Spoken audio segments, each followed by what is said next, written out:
walrus, a silly little walrus, lived in the Arctic where there's lots of snow. Loved a little maiden, a pretty little maiden. Each time he looked at her, his heart would glow.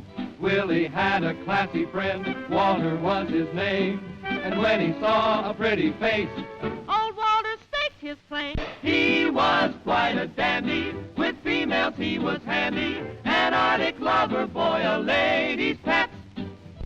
Hello, you big, handsome hunk of walrus. Always in there trying, you never heard such sighing, when Walter Romeo'd some Juliet. Oh, I'm too ugly for beautiful you. I'm just a mug beside beautiful you. You want a guy. This kid's got a voice I can use. Handsome and tall, but I, my dear, am nothing at all.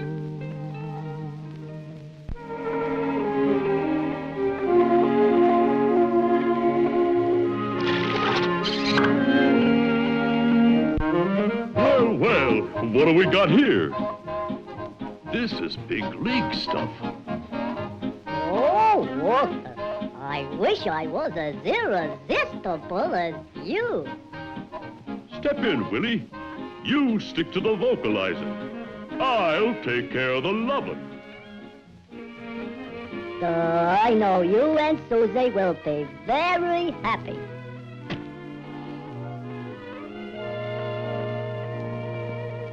I'm the right guy for beautiful you. I'll make a big try for beautiful you. Yes, you. You want a guy who's handsome and tall. Keep it up, kid. You're great. And I, my dear, I've got it all. I know that we'll make a beautiful two. We two. A happy pair in our little igloo. We'll bill and coo, pitch beautiful. Just handsome me and beautiful you. Way up in the Arctic where the nights are 6 months long, I'll hug you, kiss you, sing you my song. For I'm the right guy for beautiful you. I'll make a big try for beautiful you. You want a guy who's handsome and tall, and I, my dear, I've got it all. Uh-oh. Take over, Willie.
hope you and Walter will be very happy.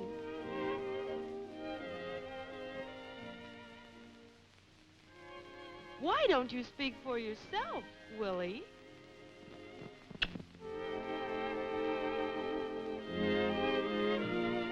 I know that we'll make a beautiful two, a happy pair in our little igloo.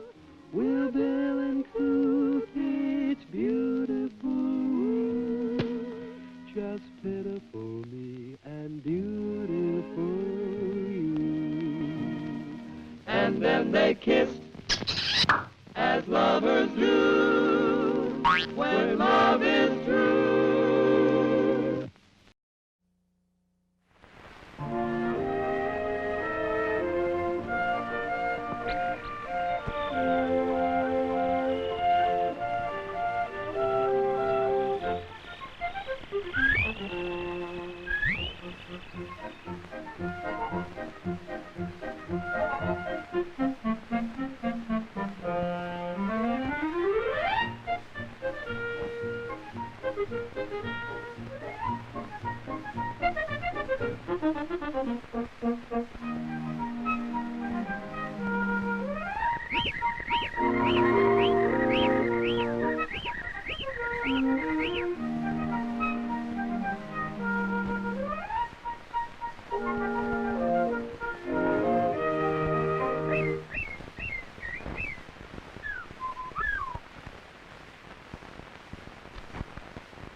tired of always being a victim in these cartoons.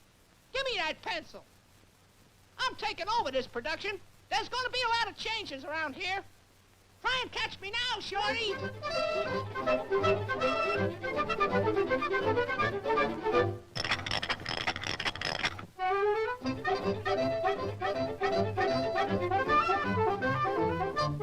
Tally-ho!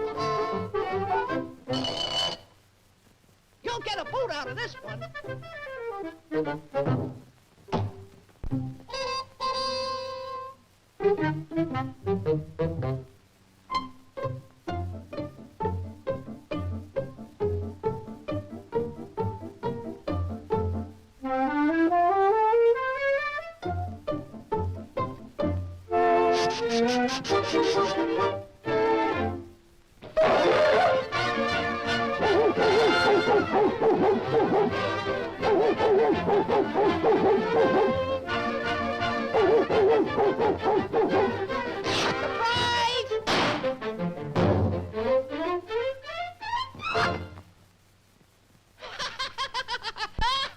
I never knew I was such a cad.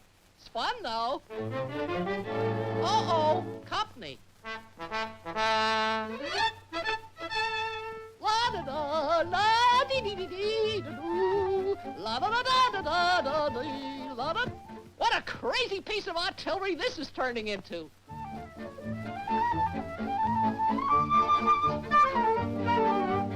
Ready? Aim, fire!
Hey, that scene needs some color.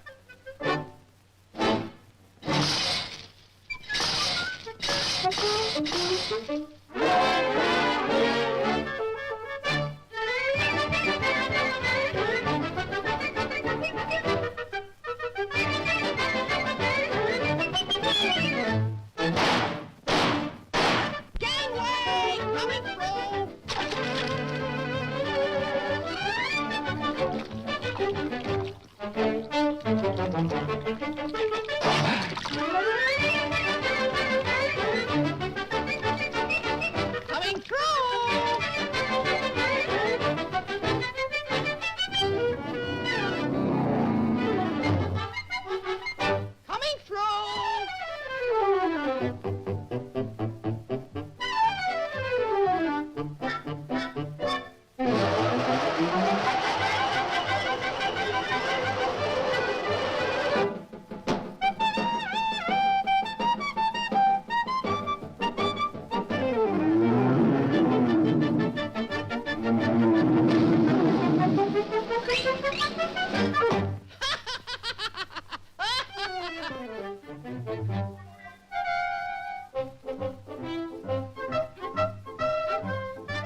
Well, we won't be needing this again.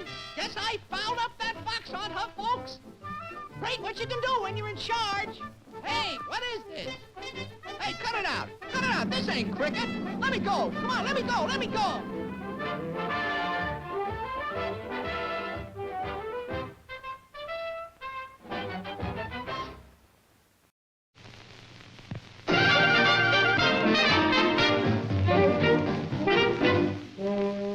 I'm Goody Daly, a busy little Boy Scout. I try to do a good deed every day. Whenever there is trouble, I'm right there on the double. I try to be a good scout in every sort of way.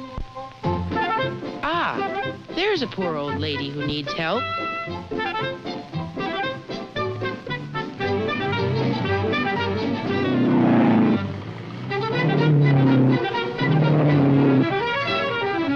But, young man, I didn't want to cross the street. I'm Goody Daly, a busy little Boy Scout. I try to do a good deed every day. There you are, madam.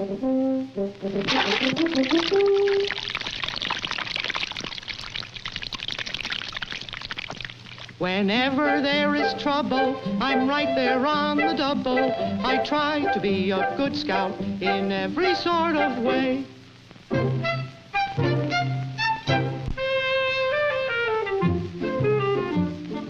A scout is thrifty.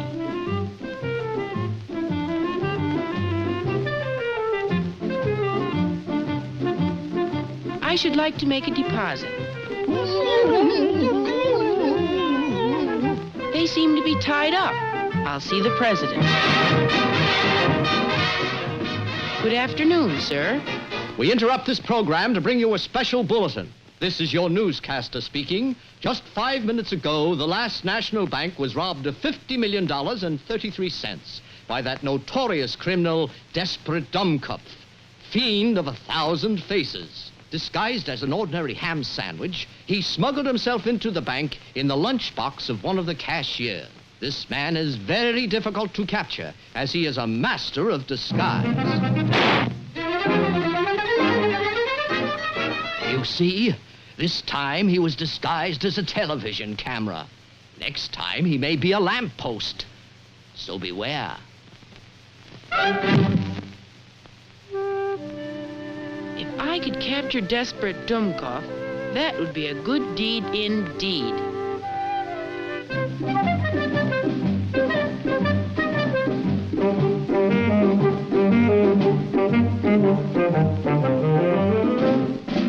Company, halt! About face! To the woods, where anything can happen. March! 1, 2, 3, 4. 1, 2, 3, 4. 1, 2, 3, 4. Company, halt! 1, 2. Start chopping. Ordinarily, I wouldn't do this, but orders are orders.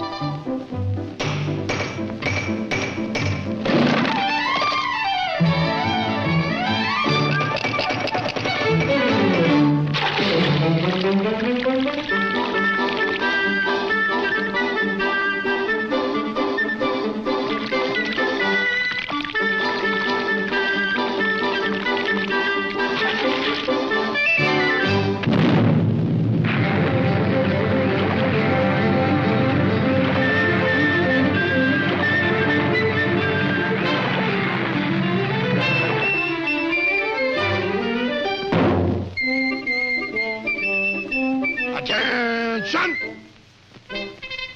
Rifle drill. Right shoulder arm. Left shoulder arm.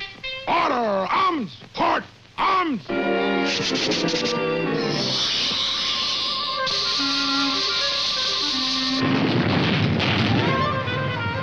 I'm beginning to suspect foul play.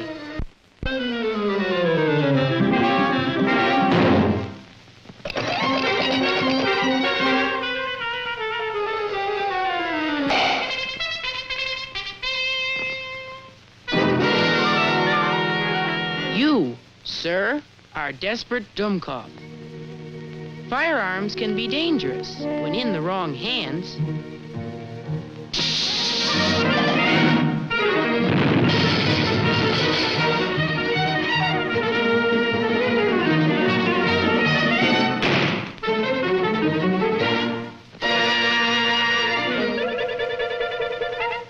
Prepare to defend yourself, sir.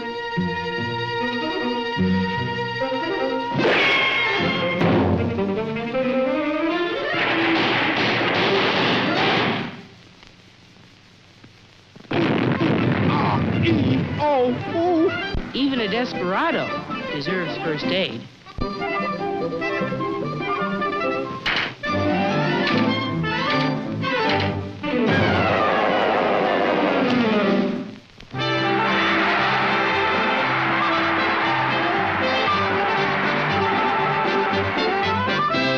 I'm good deed daily, a busy little Boy Scout. I try to do a good deed every day.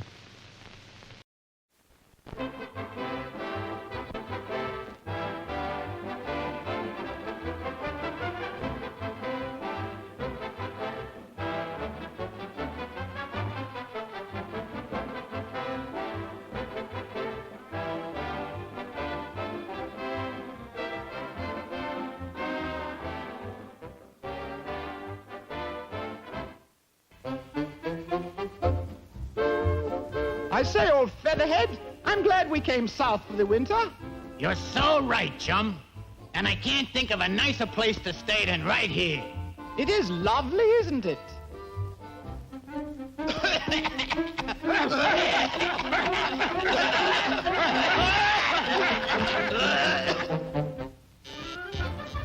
Them way. Okay. Get the hose! Get the hose! Hurry up! Hurry up!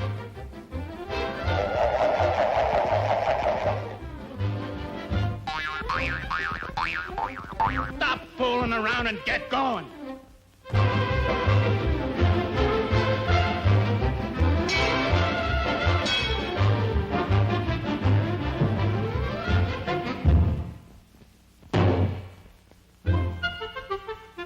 You know, chum, I'm very satisfied with these accommodations. I'll bet the service is good here, too. Thank you, garçon. Traps. We don't allow no traps in this hotel. I say, this bellhop is rather rude to guests, isn't he? Yeah, there'll be no tip for him unless he changes his attitude.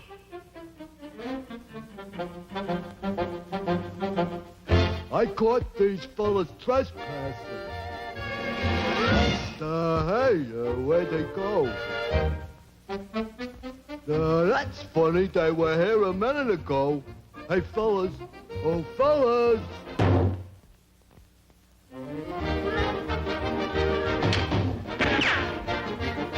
I love these crazy chases.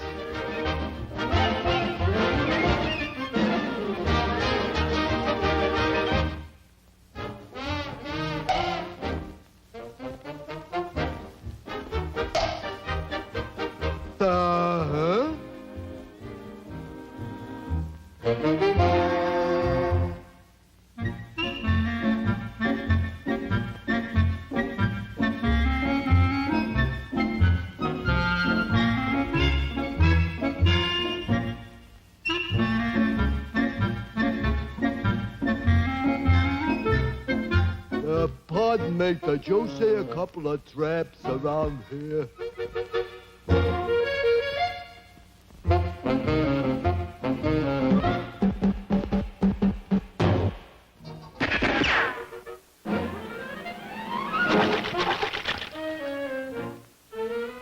You know, the longer we stay in this place, the better I like it. Such lovely accommodations. Hey, yo. Get out of this pool. They won't leave.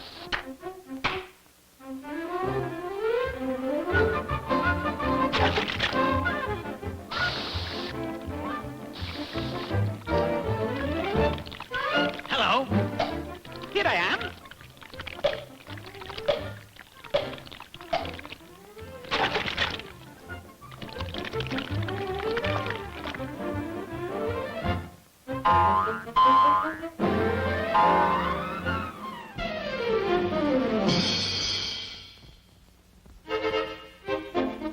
I got your birds this time.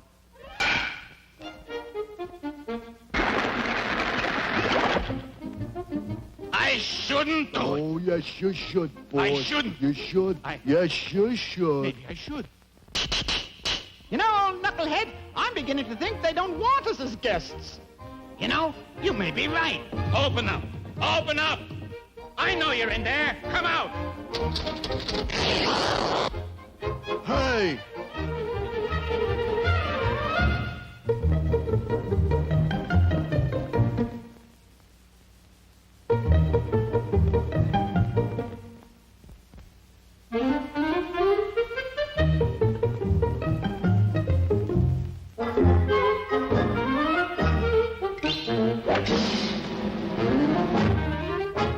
Help!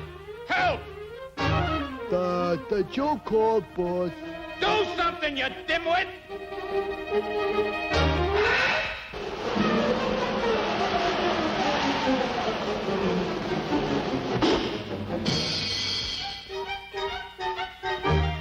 Yoo-hoo!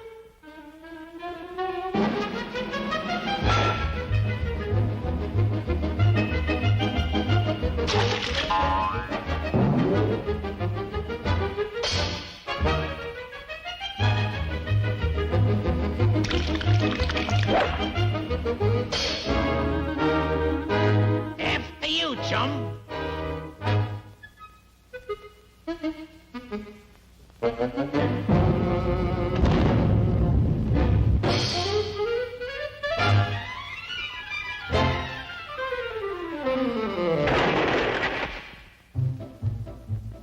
I say, we've really gone south for the winter this time, old boy.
Once upon a time, in the city of New York, across the street from Central Park, lived a penthouse cat named Percy.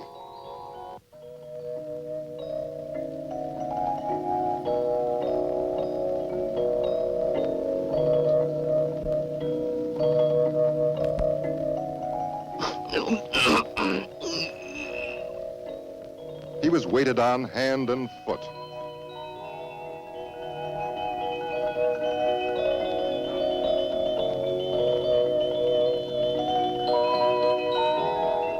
He was fed only the choicest foods.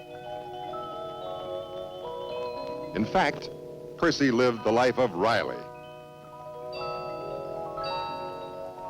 But soft living didn't appeal to Percy, and every day he'd bound to the window and with wistful gaze look out upon the park below. Now in the park lived a pigeon.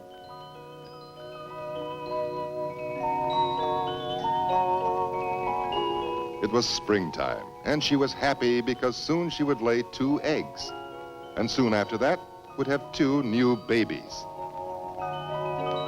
But she wasn't the only one thinking about tender little pigeons. Percy also had squab on his mind.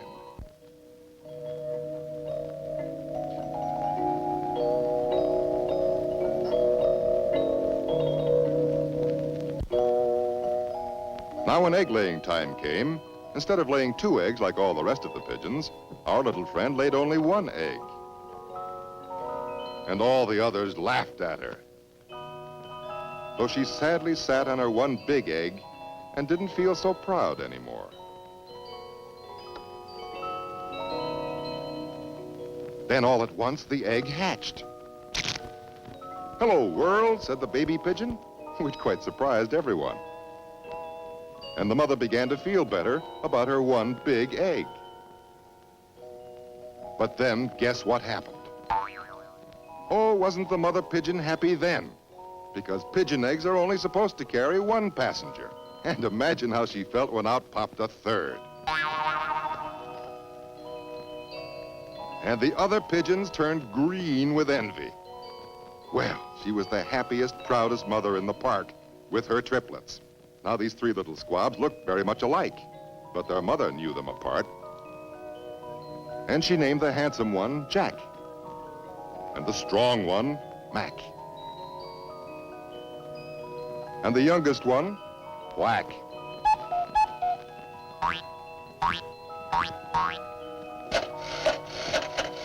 Everyone was so nice to her and said she was lucky to be the mother of three such fine, handsome, healthy little pigeons.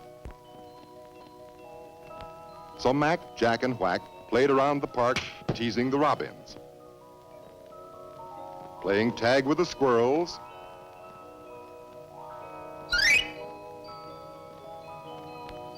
and fighting over breadcrumbs and peanuts.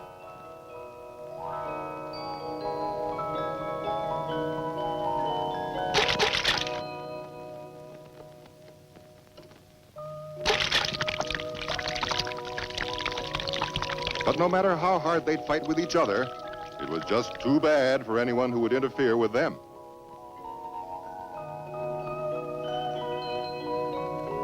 Meantime, Percy the penthouse cat made his break for freedom.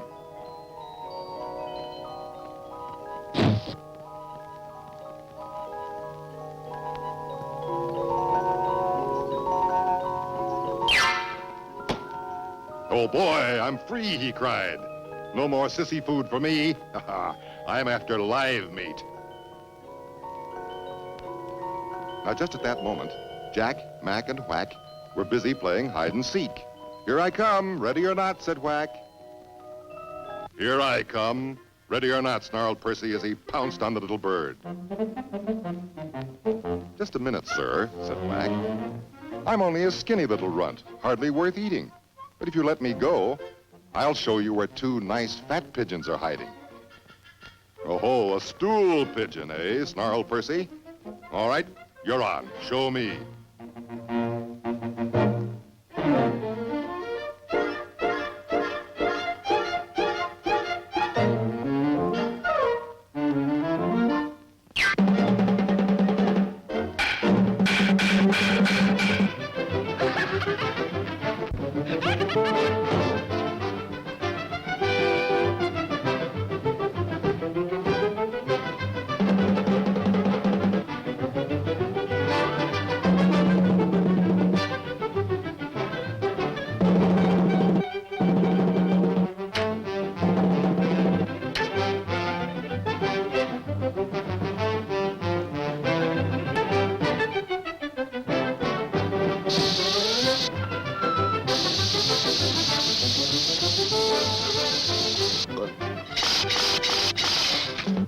Yes, the three little pigeons worked over the old cat, and before they were through, Percy was one sad-looking mess. And so he learned the hard way that a bird in the hand is worth two in the bush.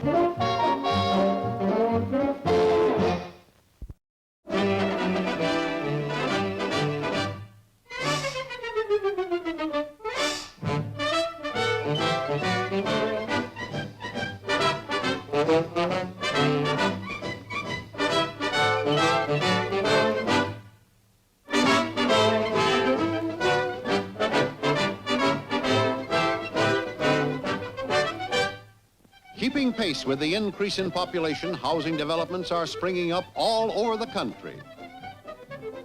Here is one typical model which has a separate room for every member of the family, including mother-in-law. Inside the house, we find separate sleeping arrangements for Mr. and Mrs. Householder, Junior, and for mother-in-law.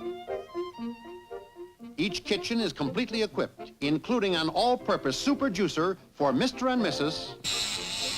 for Junior, and for mother-in-law.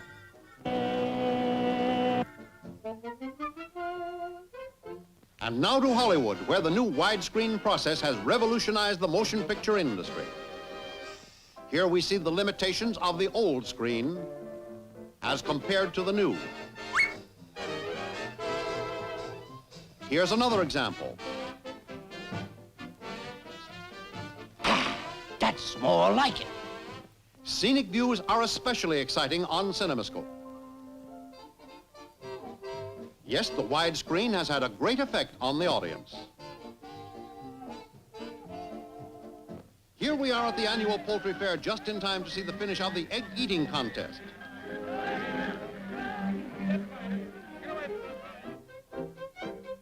It looks like Elmer Yoquet is about to crack his own record. 662, 663, 664, 665, 666, a new world's record. How about a few words for our newsreel, Mr. Champion?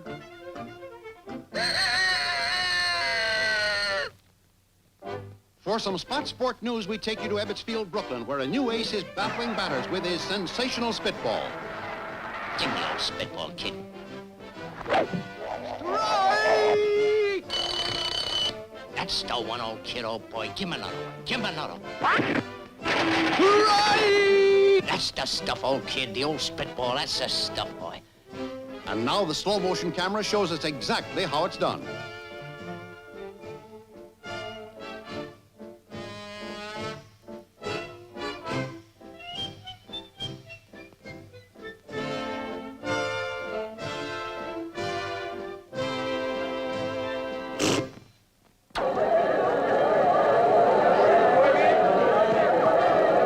Good news from the dental research laboratories. Ammoniates, anti-enzymes, chlorophylls have all done their part. But now a new wonder formula guaranteed to clean out the mouth completely. Film Flashes brings you the first test of this sensational new dentifrice.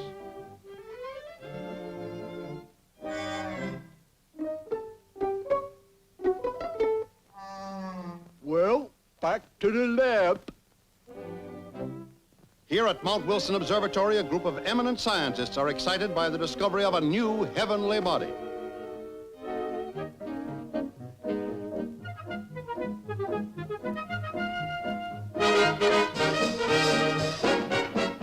At hearings today, the Committee on Space Investigation decided that reported visits by creatures from another planet are a complete hoax. Gentlemen, I assure you that these reports are a complete hoax.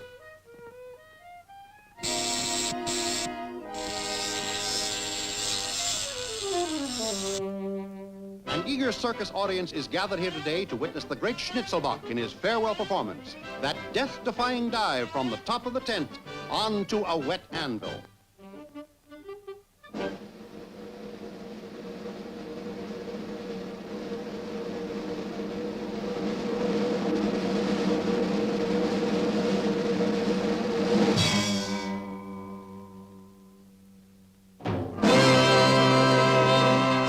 Can you tell your fans, Professor, why you're retiring?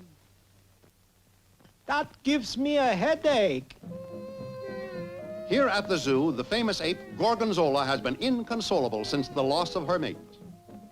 To cheer her up, the well-known African explorer, Sir Humphrey Halfshot, has just returned with a new companion. Zoo officials are tensely awaiting her reaction.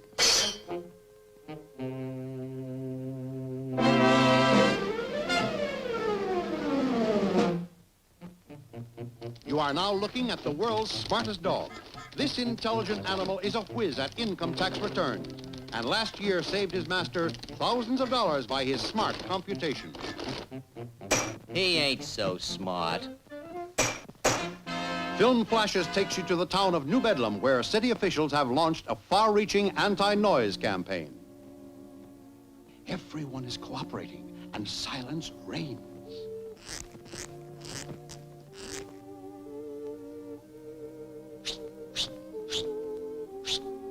And at City Hall, the chief of police is about to receive a medal of service from the mayor. Ow!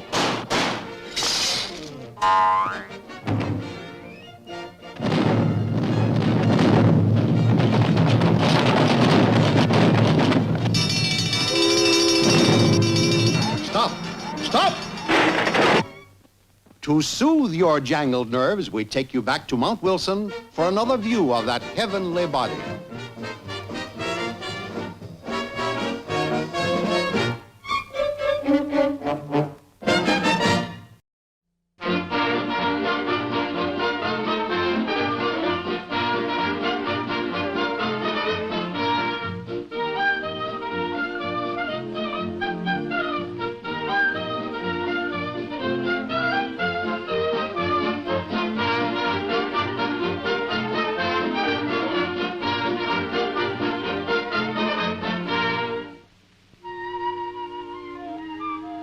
In a little village high up in the Alps lived an old clockmaker and his dog Fritzy.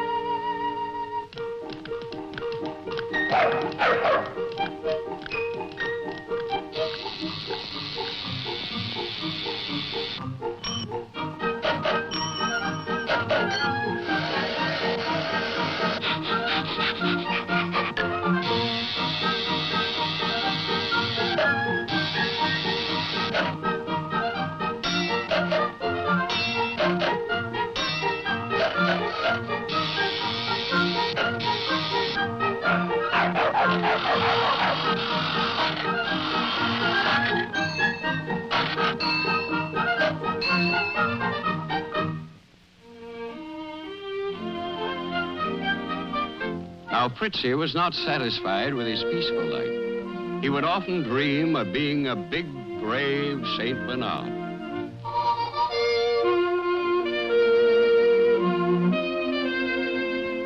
And so finally one night, Fritzy gathered his belongings and ran away.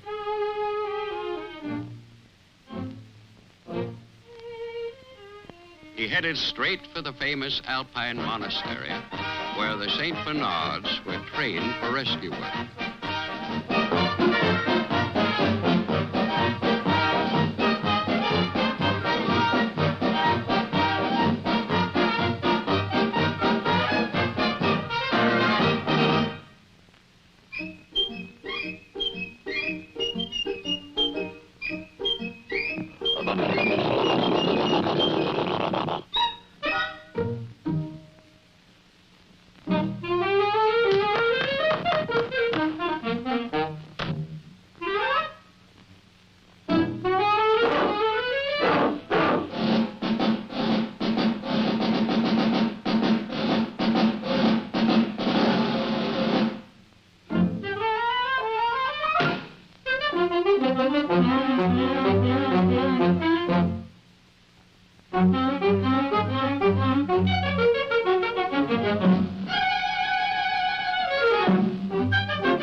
Fritzy.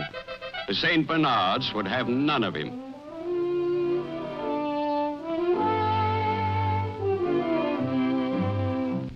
In the meantime, the clockmaker had gone out among the mountains to search for his pet.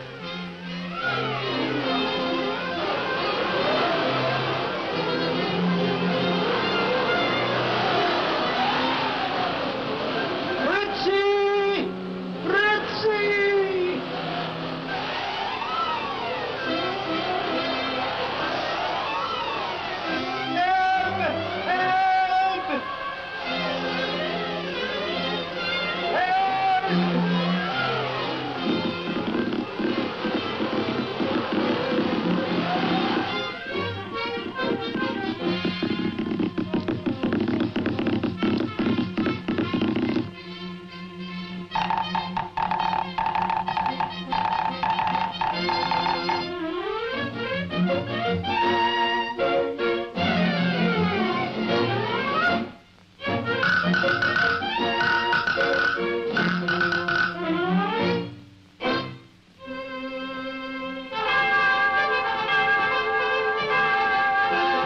As the alarm sounded and the big dogs rushed to the rescue, Fritzy saw his chance. He was determined to prove himself, come what may.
Fritzy, it's you. You saved me. And so little Fritzy was accepted by the St. Bernards and awarded their highest honor.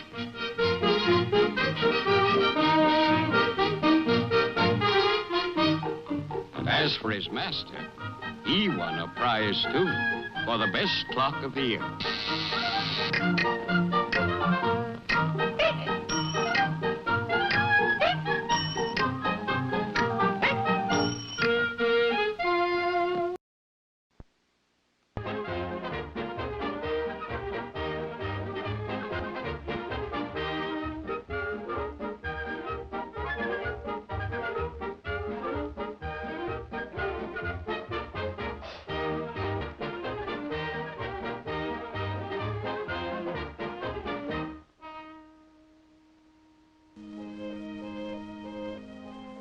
Hamlin stands where the Weser flows, and once long ago, as the story goes, the townsfolk offered a fabulous price to a piper who piped away its mice.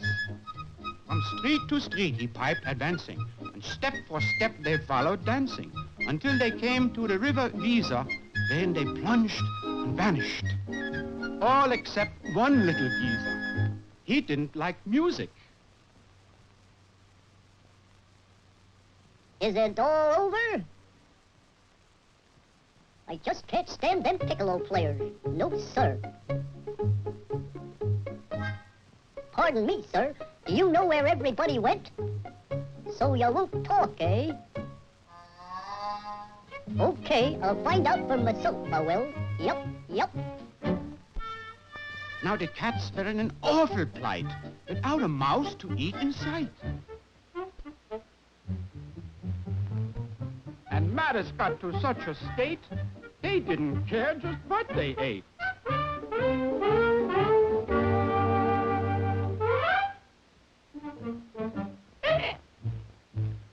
As time passed on without any dinner, the cats grew thinner and thinner and thinner. No mouse they found despite their labor, and each began to eye his neighbor.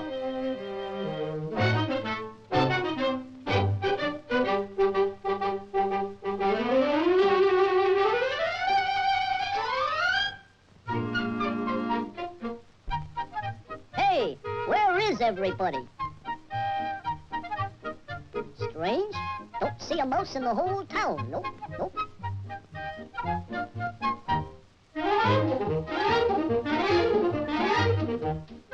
Hey, fellas, where'd you all go?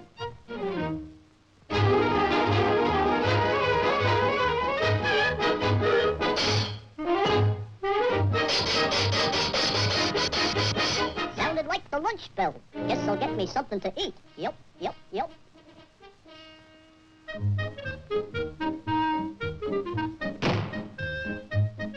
Looks like I have the whole town to myself. Yep. The word got around where a mouse could be found, and each cat thought with glee, that chap was made for me. My, never saw so much food in my life. Yes, sirree, this is a real banquet, this is.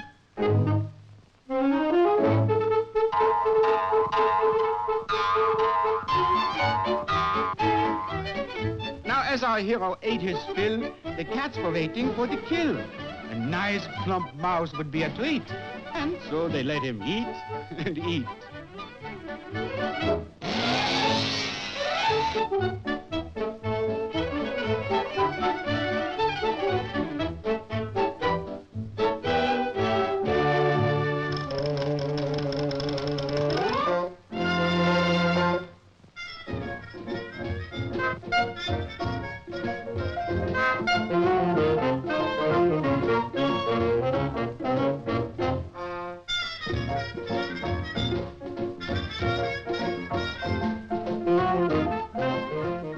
Suddenly, with one frightened glance, he saw the wicked cats advance. Wherever he went, the cats abounded. The poor little mouse was quite surrounded.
On streets and alleys, and through each house, the hungry cats chased the one lone mouse.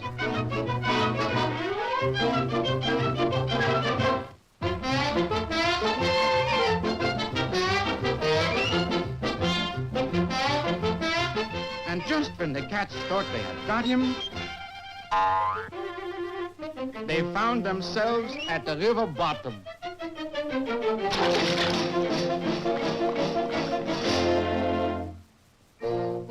And so our hero settled down with a little mouse from another town.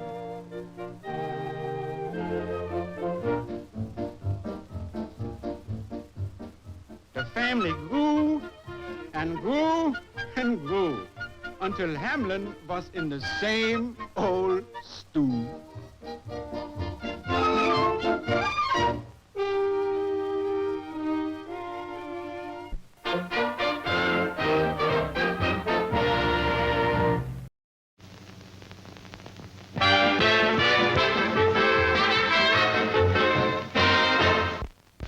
Here's a story about a barnyard and the animals that were there. Lazy, lazy creatures who just didn't give a care. Took it slow and easy and loafed right through the day. Whenever there was work to do, they looked the other way. All except the little red hen, busy one. Hurry here and hurry there, oh, she was always on the run. It's silly working so hard. It makes us look bad. Want to look better.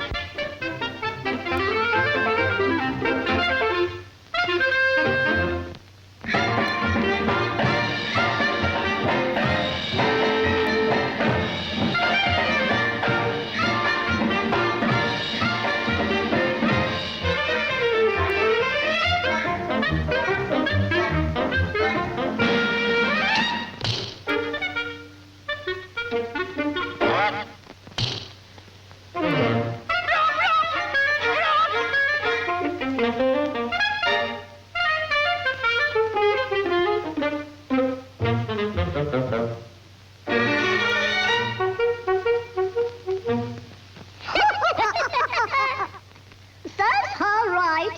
She had it coming to her. The little red hen, to her surprise, found the tiny grains of wheat. If I plant them all, she said, I soon will have some some bread to eat. Little red hen, busy, busy little one. Hurry here and hurry there, oh, she was always on the run. Will you help me plant the wheat? Slow up, chick. You'll wear yourself out.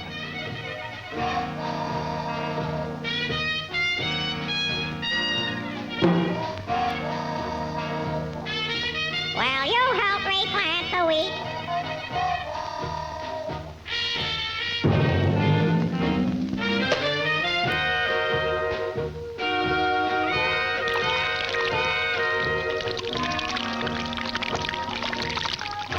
Will you help me plant the wheat? Now. The little red hen, she took the wheat and planted it in fertile ground, watered it and watched it grow till autumn finally came around. Little red hen knew that she was on her own. Hurry here and hurry there, she had to do the job alone. What'll she do with all that wheat? She's wasting her time and energy. Will you help me thresh the wheat?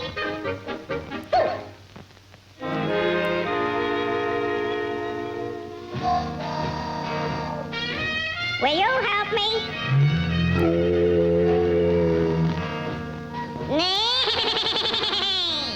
Go away. The little red hen, she clipped away, working through the autumn heat, never stopping for a rest while harvesting the golden wheat. Little red hen, grinding by the hour. Hurry here and hurry there until she had a bag of flour. Will you help me bake? No. Will you? Now. No. No. Now. No. No.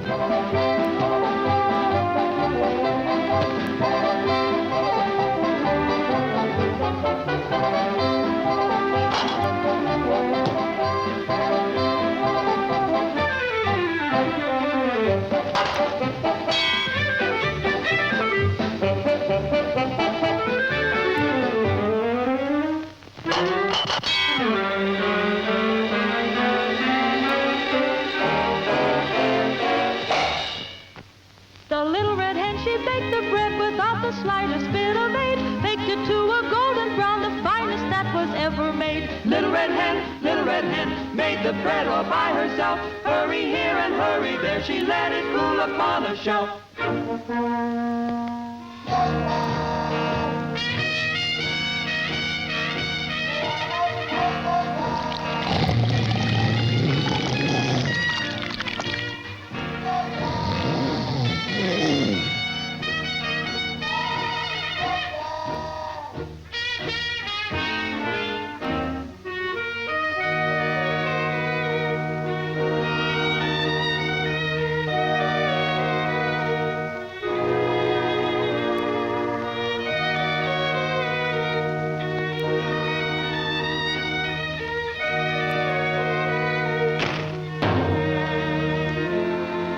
Who will help me eat the bread?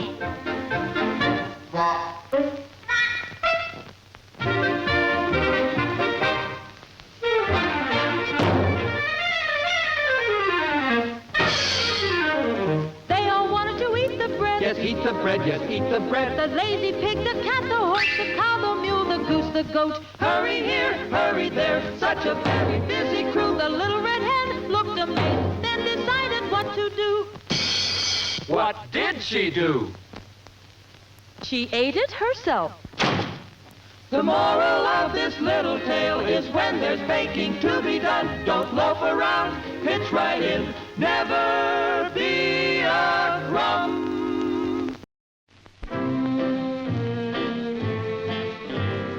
Out in the west near the great divide, a loving pair travel side by side in search of gold or the trail they'd go. Giddy up, geranium. A faithful burro and an old sourdough. Yippee-ki-yi,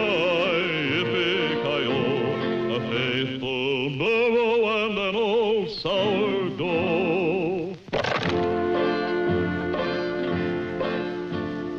Hand in the river, hand in the stream, worked together as a perfect team, fought off the Blackfeet, the Sioux, and Crow. A faithful burro and an old sourdough. Yippee-ki-yay, yippee-ki-yo.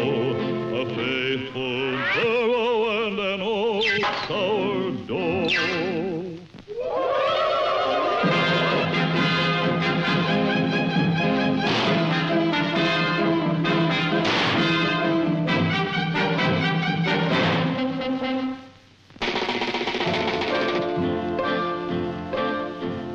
Lived on hardtack and cactus milk, and vowed that it tasted as smooth as silk. Pals to each other by the campfire's glow. A faithful burro and an old sourdough. Yippee-ki-yay, yippee-ki-yo. A faithful burro and an old sourdough.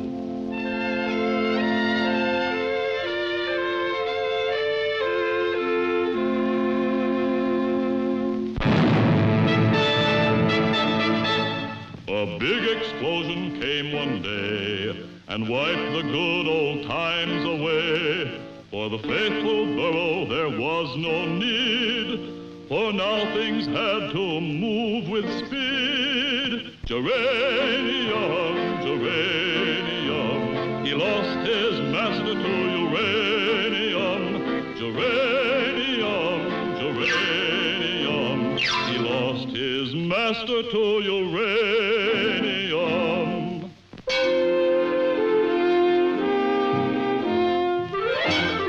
You're all through.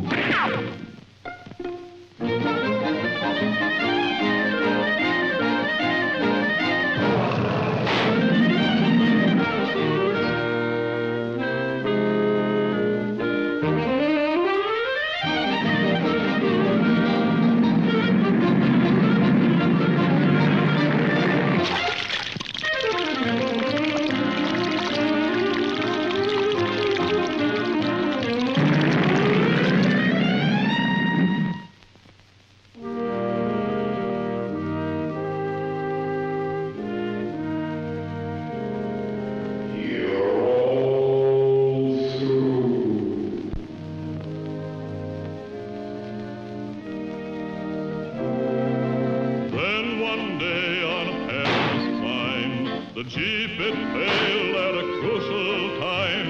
Mechanical things, they have no heart. When the going gets rough, they fall apart. Yippee-ki-yay, yippee-ki-yo. The Jeep had failed the old sourdough.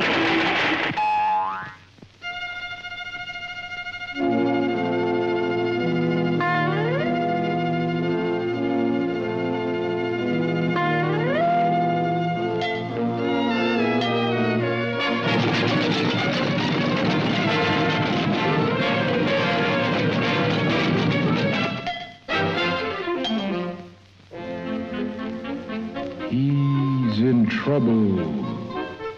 Hurry.